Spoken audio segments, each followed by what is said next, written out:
اب ایک موضوع کہ جس کی جانب توجہ دلانا بہت ضروری ہو گیا ہے اور تقریباً اب ہر جگہ اس کی جانب ایک دفعہ میں توجہ ضرور دلاتا ہوں کہ ہمیشہ اس کو میں آج کل ڈسکس کر رہا ہوں. وجہ یہ ہے کہ ایک بہت بڑا کنفیوژن سا پھیلایا جا رہا ہے کہ ہم دشمنان اہل بیت کو کچھ نہ کہیں اور نسبت دی جاتی ہے کہ جی علماء اور مراجع فرما رہے ہیں. تو ایسا قطعاً نہیں ہے. مراجع نے جو حکم دیا ہے، چاہے وہ آغا خامنائی ہو چاہے آغا سستانی ہو، وہ کہا ہے کہ کسی کے بزرگان کی توہین نہ کرو، گندی کوئی زبان استعمال نہ کرو. بہت بڑا فرق ہے گندی زبان استعمال کرنے میں اور حقائق کو بیان کرنے میں. اور اگر انہوں نے یہ فرمایا ہے اور قطعاً فرمایا ہے اور تمام مسلمانوں کا ہمیں خیال رکھنا چاہیے، تمام مسلمان فرقے مسلمان ہیں، لیکن یہ بھی ذہن میں رہے کہ کسی کی توہین کرنا الگ ہے، حقائق بیان کرنا الگ چیز ہے، لیکن ان کے لیے دلوں کو نرم کرنا اگر کوئی یہ کام کرے تو یہ بدترین گناہ ہے کہ ان کے لیے دل کو نرم کیا جائے یا ان کے لیے راہوں کو ہموار کیا جائے. اگر اتحاد کے نام پہ کوئی یہ کام کر رہا ہے کہ کسی بھی دشمن خدا، کسی بھی دشمن رسول اللہ، کسی بھی دشمن اہل بیت کے لیے دل کو نرم کر رہا ہے، تو اس سے بڑھ کر کوئی گناہ نہیں ہو سکتا یار. اسی طریقے سے جب انہوں نے ارشاد فرمایا ہے تو اس سے مراد یہ ہے کہ جہاں پر فتنہ ہوتا.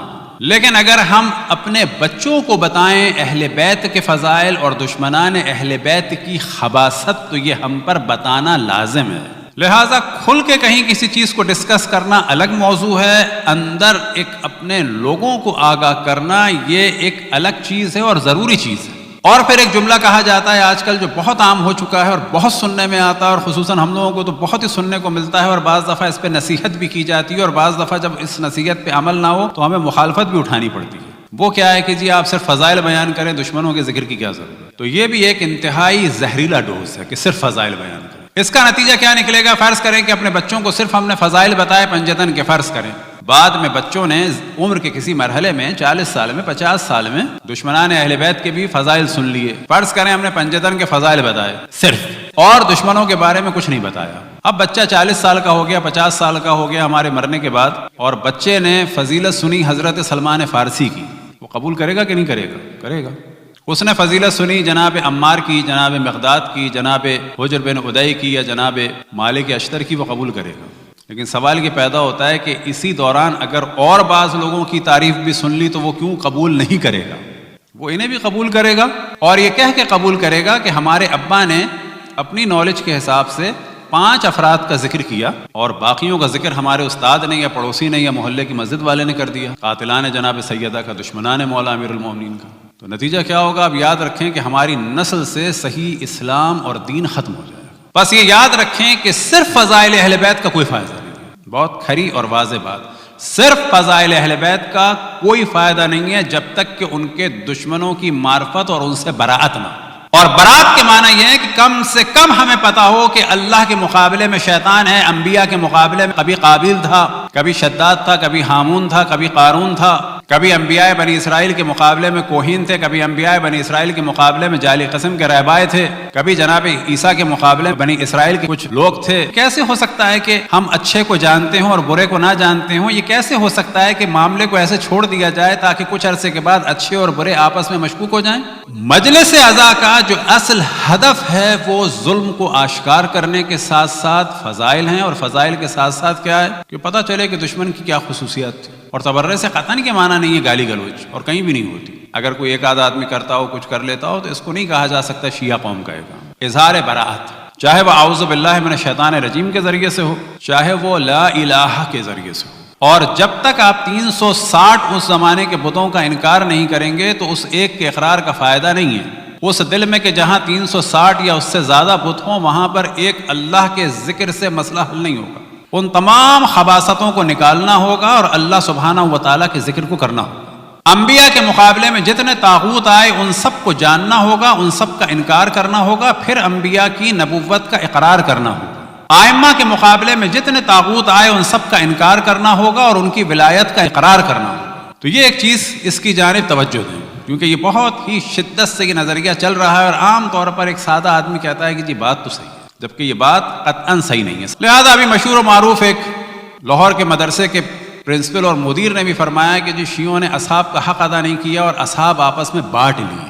تو یہاں جواب یہ ہے کہ ہم نے اصحاب بانٹے نہیں ہیں. اصحاب میں سے ان لوگوں نے کہ جنہوں نے اہل بیت کا حق ادا کیا، ہم ان کا احترام کرتے ہیں. اور جن لوگوں نے اہل بیت کے حق کو پامال کیا ان کا ہم احترام نہیں کرتے ہیں. اتنی سادی سی بات ہے. ہم ان کا احترام کرتے ہیں جنہوں نے اہل بیت کا احترام کیا, اہل بیت کا حق ادا کیا. لیکن ہمارے مقابلے میں دوسرا مکتب ہے, وہ شور مچاتا ہے اصحاب کا. لیکن ان سے سوال کیا جائے کہ آپ ان اصحاب کا ذکر کرتے ہیں کہ جنہوں نے اہل بیت کا احترام کیا؟ وہ زیادہ ان کا کرتے ہیں جنہوں نے اہل بیت کے لیے مشکلات ایجاد کی. تو اصحاب کو ہم نے نہیں بانٹا. اصحاب کو بانٹنے کا معیار ولایت مولا امیر المؤمنین اسد اللہ غالب علی کل غالب صدیق اکبر فاروق ھذا الامت یعصوب الدین امیر المؤمنین علی ابن ابی طالب. لہذا جب اشرف الانبیاء نے مولا امیر المؤمنین سے فرمایا یا علی لا یحبک الا مؤمن ولا یبغضک الا منافق, کہ اے علی تم سے کوئی محبت نہیں کر سکتا مگر یہ کہ مومن ہو, تم سے کوئی بغض نہیں رکھ سکتا مگر یہ کہ منافق ہو. تو اشرف الانبیاء کیا چاہتے تھے اس کے بعد؟ وہ یہ چاہتے تھے کہ ہم ان کو ماننے کے بعد اور اس حدیث کو سننے کے بعد مولا امیر المومنین سے محبت کرنے والے اور مولا امیر المومنین سے بغض کرنے والوں کو برابر سمجھیں. ان کی تو خواہش ہی یہی ہے کہ علی کے ذریعے سے پہچانا جائے کہ ان میں سے کون رحمت اللہ ہے, کون لعنت اللہ ہے. یہ اشرف الانبیاء کا ہدف ہے اس روایت کے ذریعے سے. یہ آپ نے کیوں فرمایا انی سلم لمن سالمکم وحرب لمن حاربکم؟ یہ فقط حدیث قصہ میں نہیں ہے, اس مفہوم کی روایت ترمذی میں بھی ہے کہ اہل بیت کا یہ مقام کہ جن سے تم محبت کرتے ہو, جو تم سے محبت کرے گا, جو تمہارے لیے سلامتی ہوگا, میں اس کے لیے سلامتی ہوں. جو تم سے جنگ کرے گا میں کیا ہوں؟ میں جنگ کروں گا نہیں. یاد رکھیں اس کے معنی بہت اچھے ہیں, بہت زیادہ سخت معنی ہے کہ اشرف الانبیاء رحمت للعالمین فرما رہے ہیں. ذہن میں رکھیں, کوئی آپ اور میں نہیں کہہ رہے, اشرف الانبیاء فرما رہے ہیں کہ جو تم سے حرب کرے گا, جنگ کرے گا, میں اس سے جنگ نہیں کروں گا. سلام علیکم. کیا فرما رہے ہیں؟ میں خود اس کے لیے جنگ ہوں. جو تمہارے لیے سلامتی ہے تو میں سلامتی ہوں, جو تم سے جنگ کرے گا میں جنگ ہوں خود اس کے لیے. اسے عربی میں کہا جاتا ہے زید عدل کے باب سے, کہ آپ کسی سے کہیں کہ یہ آدمی عادل ہے اور کسی کے لیے آپ کہیں کہ یہ عادل نہیں ہے, یہ تو خود عدل ہے. یہ آدمی حسین نہیں ہے, یہ تو خود حسن ہے. یہ آدمی با اخلاق نہیں ہے بلکہ یہ تو خود ہی حسن اخلاق ہے. یعنی اتنا عالی ہے کہ یہ اس میں کوئی اچھائی نہیں ہے, یہ تو خود ہی اچھائی ہے. کہ صفت اچھی نہیں تو خود ہی اچھائی ہے. اشرف الانبیاء نہیں فرما رہے کہ میں جنگ کروں گا, فرما رہے ہیں میں جنگ ہوں. اب اگر اتحاد کرنا ہے اور قتل کرنا چاہیے تمام مسلمانوں سے, لیکن اس کے معنی یہ نہیں ہے کہ اب اپنے شیعوں کو ملامت کی جائے اور کہا جائے کہ جی ہم نے بانٹ لی ہے. ہم نے نہیں بانٹا ہے. انہوں نے اہل بیت سے اپنے آپ کو دور کیا, ہم ان سے دور ہو گئے.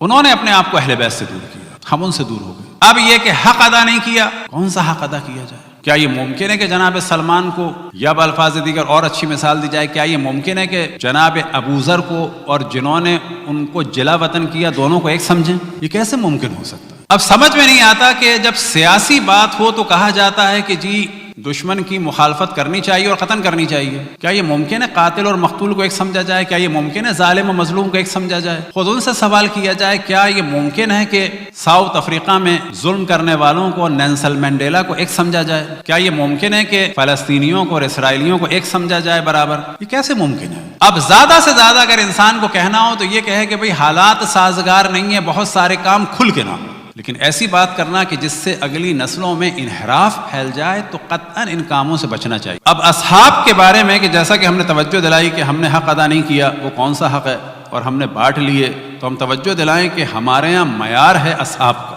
جو اشرف الانبیاء کو جنہوں نے مانا اور ان کی زندگی میں ہدایت پہ دنیا سے چلے گئے, وہ ہمارے لیے حق ہے. اگر اشرف الانبیاء کی زندگی کے بعد وہ باقی رہے تو اب معیار یہ ہے کہ اگر مولا علی کا ساتھ دیا اور احترام کیا اور انہی کے احترام اور محبت پہ دنیا سے چلے گئے تو وہ ہمارے لیے علیہ السلام. لیکن اگر مولا علی کے بعد یا مولا علی کی زندگی میں ان کے دشمن ہو گئے یا مولا علی کے بعد امام حسن کے دشمن ہو گئے تو ہمارے لیے وہ بیکار ہے. اب اگر امام حسن کے تابع ہو گئے, امام حسن کی زندگی میں چلے گئے اور ہدایت پہ رہے تو سلام. لیکن اگر امام حسن کے مخالف ہو گئے یا ان کی زندگی کے بعد امام حسین کے مخالف ہو گئے تو وہ سب. اور اگر امام حسین کی زندگی میں چلے گئے ہدایت پہ تو سلام. لیکن اگر امام حسین کے مخالف ہو گئے یا بعد میں امام زین العابدین کے مخالف ہو گئے تو کام خراب. اگر امام زین العابدین کی زندگی میں چلے گئے یا امام زین العابدین کے بعد امام محمد باقر کے حامی ہو گئے, ان کی خدمت میں آ گئے تو ہمارے لیے قابل احترام ہے. لیکن اگر ان کے مخالف ہو گئے تو قصہ ختم ہوا. اب یہ جو ہم نے مثال دی اس پر ایک ہستی پوری طریقے سے اترتے ہیں کہ امام محمد باقر علیہ السلام تک زندہ رہے. وہ تھے جناب حضرت جابر ابن عبداللہ الانصاری رضوان اللہ تعالی علیہ, کہ ہماری جانیں ان کے قدموں کی خاک پر قربان. معیار جو ہے وہ اہل بیت کی مودت ہے. جناب جابر ابن عبداللہ انصاری صحابی رسول اللہ صلی اللہ علیہ وسلم تھے، اور بعد میں مولا امیر المؤمنین علیہ الصلوۃ والسلام کے صحابی ہوئے، بعد میں امام حسن علیہ الصلوۃ والسلام کے صحابی ہوئے، بعد میں امام حسین علیہ الصلوۃ والسلام کے صحابی ہوئے، بعد میں امام زین العابدین علیہ الصلوۃ والسلام کے صحابی ہوئے، اور بعد میں امام محمد باقر علیہ الصلوۃ والسلام کے صحابی اور ان کی خدمت اقدس میں آئے۔ اور رسول اللہ صلی اللہ علیہ وسلم نے ارشاد فرمایا تھا کہ اے جابر، تم میرے فرزند کو، میرے جانشین کو، محمد کو، کہ جن کا لقب ہوگا باقر، اور وہ علم کو کھول کھول کر بیان کریں گے، تم ان کا زمانہ پاؤ گے، جب ان کا زمانہ پائے تو ان کو میرا سلام۔ اب اگر یہ جناب جابر امام جعفر صادق علیہ الصلوۃ والسلام کا زمانہ پاتے اور ان کے خلاف ہو جاتے تو کیا ہوتا؟ السلام۔